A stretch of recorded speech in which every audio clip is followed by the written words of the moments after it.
So, good afternoon, everyone. Good afternoon. So, how many of you like coffee? Hands up. Okay, great. So, how many of you actually bought coffee this morning?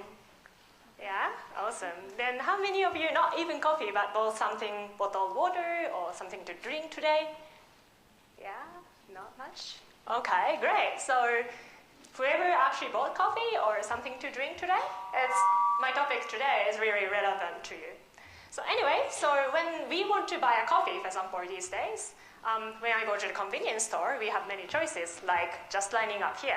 So we have something in the cans, something in the paper container, right? Then something also in the fancy plastic bottles, cups. Then you can even go to the cashier to fill it in the paper cups, right? So you may choose like one of these, depending on your taste preference, or something like seasonal, or something you want to try something new. But in this situation, personally, I'd only choose the one in cans. Why?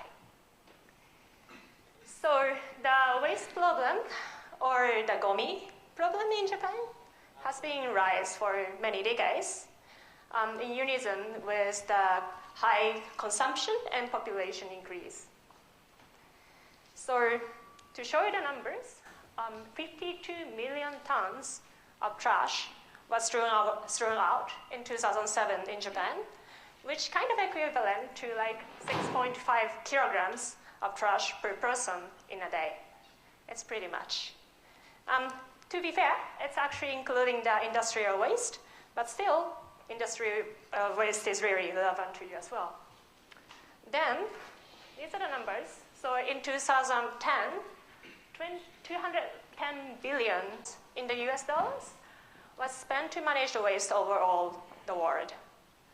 Then the World Bank actually states in 2025, it's going to be $375 billion spent to waste management.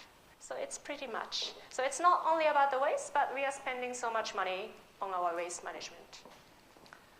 So today, actually I'm coming from the town called Kamikatsu, which is much in the rural areas of Japan in Tokushima Prefecture. And it's really in the mountainous area like this. It's really beautiful. You can see lots of rice terraces, and then we are selected as one of the best rice terraces of the 100 best selection, or we are part of the most beautiful villages in Japan. Meanwhile, our population is really in the decrease. So we only have right now 1,600 population, and then more than half of it is about 65 years old, and then quarter of our population is about 85 years old, so it's very aged. While it's really a usual town in the rural areas, the depopulation is not really, the unique things for our town. We were famous for the first town ever in Japan to declare for the zero waste policy back in 2003. So, what do I mean by zero waste? So zero waste originally started for nothing goes to incineration or to landfill. So you don't burn anything, or you don't just dump directly to the land. But as a pure concept, it means nothing to be produced even to go waste. Yeah. And then personally, I also define the waste by a thing become waste when people think it's a waste. So if you don't consider it's a waste, then it's not waste. Yeah. So as an organization, Zero Waste Academy, the nonprofit organization I'm in, so we try to change people's mindset, actions, or the social systems to shift the waste into non-waste. Yeah. So how all this starts? So in our town in Kamikatsu, same as any other Japanese rural areas, we did open burning. So basically people just burned everything outside their houses, and it was usual. It was okay until all these plastics and complicated material coming into our daily life. So it was just a natural thing.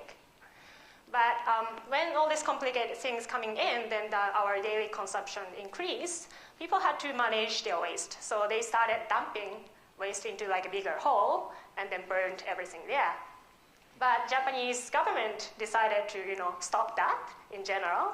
So they banned the open incineration. Then they mandated every municipalities, like cities or towns, to either build up proper incinerators, or to manage the landfill site, or to do recycling. So following that direction slowly, Kamikatsu also had the plan for the recycling town plan back in 1994, and then started building small incinerators, at the same time started small recycling. Then, but another issue was, so when they actually built the 2 small incinerators to manage their waste, again the national regulation changed due to high rise of the dioxin issues all over Japan. So the national regulation again mandated that each incinerator have to have certain like filters and technologies to stop emitting dioxins in the air. Then the Kamikatsu's incinerator wasn't meeting that mandation. So meaning that they had to close the incinerator just newly built in 3 years. So then the town had to think, how do we manage the waste now? So we had an option to actually ask other cities around to burn our waste together. But of course, no one really wants that, right? To accept someone else's waste. Then only option we had was to actually transfer all the way to Yamaguchi Prefecture, which is in a different island. Then that, of course, cost a lot. Then, of course, rebuilding like new incinerator cost a lot as well, so they couldn't build that again. So they had to think out of the box, like, how can we manage the waste instead of actually burning? So they actually decided to quit burning waste. So this is what we actually do right now. So 100% of our organic waste or food waste gets composted at home. So we have like several options in our places. So either they put their waste directly into the farms so that it can be composted naturally, or they use this simple composter on the left to make it soil. Or we can use all this electric composting machine on the right side. It will just compost and fertilize your food waste in just a few days. Then you can use it at your gardens or the farms. Then this one actually cost 50,000 Japanese yen to buy one. But actually the town office, the local government subsidized for 40,000 yen to support this. Because when they actually researched how much waste we are producing for what kind of waste, then 30% of all this waste were organic. So meaning if you can take out, then that's quite a lot of waste we can decrease.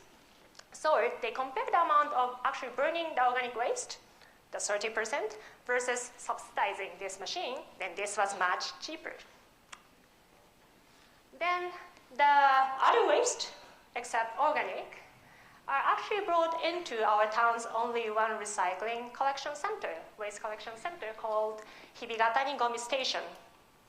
So every single person living in Kamikatsu bring their own waste to this collection center, then segregate their waste into 45 categories. It's massive, yeah? So it looks like this. So there's a lining containers. So you drive there, right? Then you pull out your waste from the car. Then you just put it one by one to different categories. The farthest people who's living from this collection center takes like 40 minutes away by driving. So it's quite far away as well for some of them. But we still have a backing up system for elderlies who's not able to drive anymore, to have a collection once in 2 months by us, the Zero Waste Academy. But other than that, everyone brings to this collection center. Then what's happening is that since we do not bring our composting waste, meaning food waste, the collection center does not smell bad. Yeah. So if you take out the organic waste, then the rest is just a clean waste. So you can actually store it longer, or even if you're bringing all the waste to the collection center, that's how you see the difference.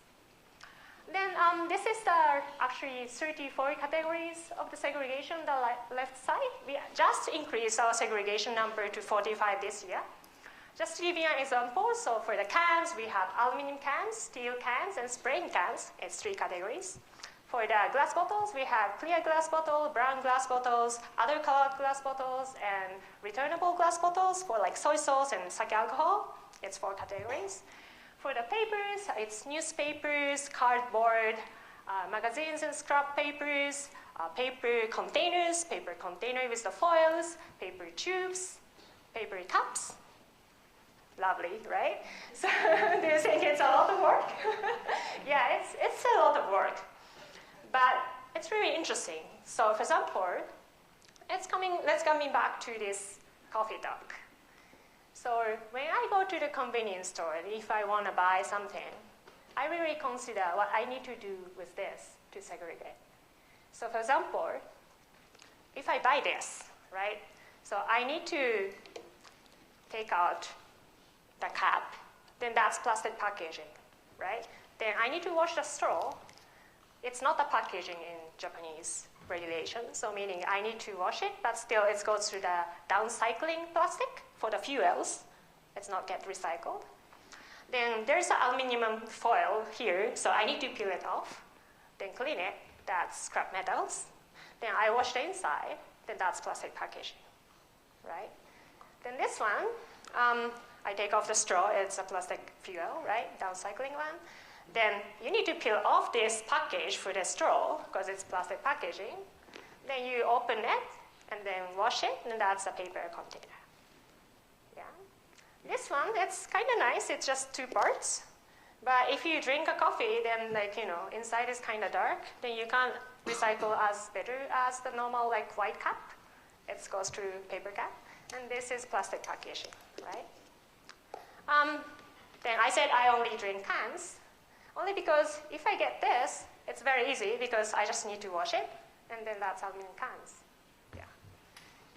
So actually what's interesting is that by doing all this, we actually impacted the habit of consumption of the people. Not everyone, but whenever they think about what they need to do after this, then that's the time they actually change their habit of what they buy. Then maybe you think it's crazy, but if you actually see the impact of not only the environmental side, but also the economic side, you may follow my choice. So in each of the bins we have at the collection center, we have this sign showing up. This is saying aluminum cans. So you need to put the container in front of this, the aluminum cans. But not only that, we also have the signs where it goes. It goes to Tokushima City. And then what it will be, so it's get recycled again into aluminum cans, and how much it costs or earns to the community. So in 2015, it actually earned 155 yen per kilogram to the town by recycling the aluminum cans, right? Then it's about our town, but if we actually bring in this concept to our daily life, so for example, if you buy whatever the liquid in a bottle, which is a plastic, covered in another plastic, and then sealed plastic stickers, and bring it back in a plastic bag, you need only the liquid inside, but you are paying for all this plastic bottle, plastic package, and plastic bag, and everything. Then not only that, most of our Japanese products also includes a packaging recycling cost under the expanded producer responsibility in the product price. So you're also paying for that. And to recycle the plastic in our town for the expanded producer responsibility regulation, it costs 0.45 yen per kilogram. So it's cost. And then what it means is that if the process cost to do the recycling, it means it needs more energy, and then it will leave more impact for the environment.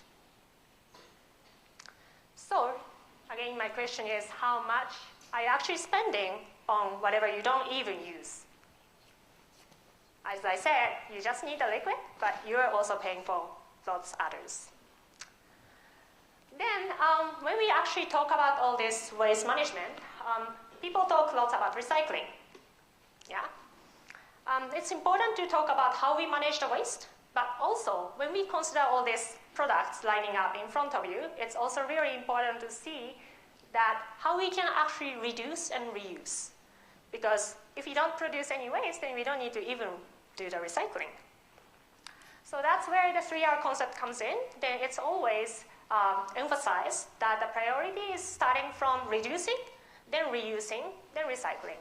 So you better reduce whatever you don't even need to use. Then if you buy something, then better you use it for a long life. Then you just reuse it. So you can maximize the product. Then after you can't use anymore in the final point, then that's where the recycling comes in.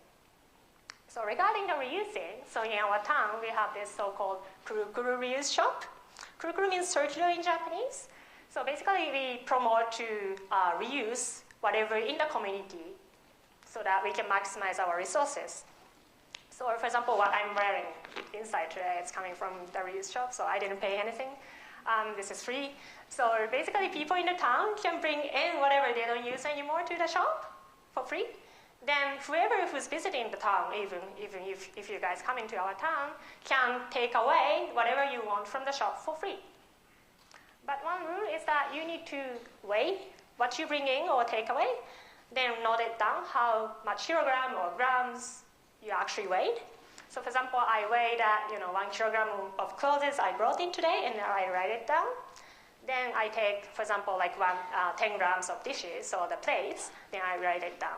So throughout the year, we also measure that how much waste we prevented to be wasted, right? So, for example, last year we had 13 tons coming in, then out of that, 11 tons taken away. So it's always 80 to 90% circulation. Then we have another place called Kuru-Kuru Craft Center. So it's about remaking or upcycling. So as you can see, I'm wearing this. So this is made out from carp flag or the fish flag that we use for the Children's Day celebration. Yeah, like this pictured here. So we upcycle them because once the child grow up and then they don't use the flag anymore, then that goes to the waste. But it's still very nice, so we can make something out of this. That started with the grannies in the local community. Then they make all these traditional kimonos or Japanese traditional clothes and flags into new products, and they sell it. Okay, regarding the reducing. So reducing actually needs to come from two sides. One is from us, the consumers, and from the producers. So these are the pages of our 45 categories of segregation booklet we have in the town. Then these are the pages that are actually showing that things we can't recycle, meaning it either goes to the incineration or to landfill. So it's saying that, for example, the leather products, specific vinyl products, rubber products, and something composed like several materials together so that you can separate them. So you can't recycle because only the soil material can be recycled. Something like this. Then what we do as a Zero Waste Academy is to advocate this to the producers. So they know that what they're making are having problems. Yeah? But not only that, we also work with them to try out what's possible. So we also do some research together with them at our collection center, what can be done to make the products better or alternate their materials or design their product again. But at the same time, it needs to be supported by us, the consumers, to support such products, right? So here are the tips that what we can do better. So first of all, as I mentioned, utilize second hand is also a good thing. Like there are so many tons and like dozens of like second-hand products from Japan exported to other countries even every day. Yeah. Then there's so many like things that of course you can't use anymore really, but there's so many things that you can really use. And then these days, the online system really helps you to also be part of this as well. You have so many apps right now, you can easily sell what you don't use anymore by just one click and take a picture. Then you can even buy that from there as well. So utilize that, support this second-hand market so that you don't support this, rapid consumption, rapid production. Second is buy local. So meaning that you try to promote the local products instead of like further away transported products. It means like if you buy local, it's less packaging. Because if you transfer further, then that's the time people putting up so much packaging over and over to protect it or to promote it. But if you just know the person or the producers locally, then you don't even need that, right? Then that's, most of the time, it's fresh, seasonal, and then sometimes it's much cheaper. Then that's how you can also support them. Plan shopping. So as I mentioned, if you go to the shopping mall or the supermarket, you have so many choices, right? Then if you're not conscious, then you can buy whatever. But if you're conscious, and then you plan ahead of time what you actually need, or how much you actually need, then you can be a wise, conscious consumers. So that, for example, if you know that that's going to happen, then you may not choose this anymore, may not, or maybe, I don't know. Or if you actually know that in your town, this is the only option you can recycle, then maybe you choose that one as well. Or you know that you're going to be out of the house for next week, then you don't buy as much as, you may just jump into the shop and buy everything, right? So just be a plan, and then planning and wise consumers. Then BYO campaigns, or I promoted all these cans, but as a daily life, I bring this, my own bottles, right? So by bringing this, for example, last week I was traveling outside of Japan, but I saved 18 plastic bottles. Only by bringing this, I could refuse all of them. You can judge if it's a big number or not, but that's what you can do. You can bring your own bags, bring your own bottles, bring your own towels, anything. And if you still want to see the impact of how much you're consuming, you can just try 1 day plastic-free day. You go for your daily life, and then you try not to buy any plastic. And then you see how much you're surrounded by them. It's really fun. Then, know your material. So as I mentioned, if you know it's aluminum, if you know it's a paper and plastic together, then you know what to do with them. Then you know where it goes, you know where it's coming from, then you know how to handle them. By doing all this, actually my lifestyle is like this. So 70% of what I eat, only because I'm traveling, are coming within the town. So I buy local. Then 80% of what I use at home are either made in the town or reused within the town. So I don't really use something from very far away. Then 90% of what I let go, either you can't use it anymore or you want to, second-hand again, then that stays in the town or contributes to the town by making valuable recycling income to the town. Then I'm extremely happy about this because I can really see the impact that what I live on, then what kind of impact I'm leaving behind. So please join me if you agree with me on this impactful lifestyles. Then you can just start with one. As I mentioned, just bring your own bottle, then it's fine. So happy zero waste. Thank you very much.